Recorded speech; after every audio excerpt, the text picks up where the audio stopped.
Okay, y'all, I'm going to talk to you guys about our post hydration treatment.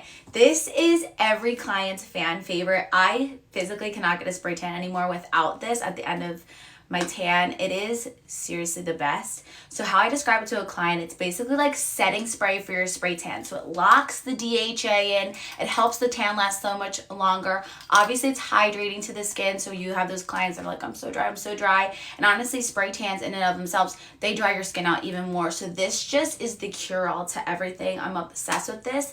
It also helps with some of those clients who develop some sort of like scent to them a couple days later, like as the spray tan like chemically oxidizes with their skin. Some people develop like a not so nice scent to them. Just saying it as nicely as I can. But this helps alleviate that. So it is amazing. So how you apply it is what we do. I spray tan my client normal. I may have to dry them a little bit depending on how it's applying to their skin, the actual tan itself. As long as they're not like visibly wet, a little bit glistening is totally fine. Then I go over with the mist. So we actually put it in our guns. Shout out to my girl Tanaholics, Marissa, because she was like trying to put it in an actual spray tan gun and apply it. It applies so much more evenly as opposed to like the spritz guns. If you put it in a normal HVLP gun like this or whatever spray tan gun you use, it applies so nicely. We just do one nice light coat on the front and back.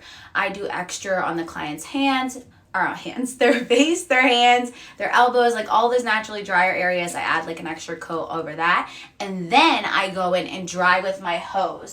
So I don't know, everybody dries differently. We dry with our actual hoses. So I'll go in and dry them really, really good. I will say about this, you guys, though, because it's hydrating, it does make them more damp, so your dry time is a little bit longer. So just take into account of that, especially if you go and you use a quick dry powder at the end.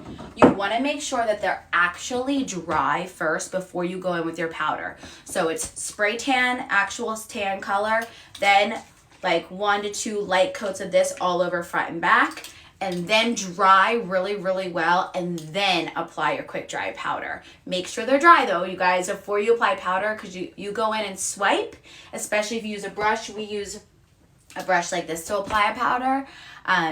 If you go and swipe and they're still damp, you're just wiping off all your work. So it really is about proper blending and drying and application.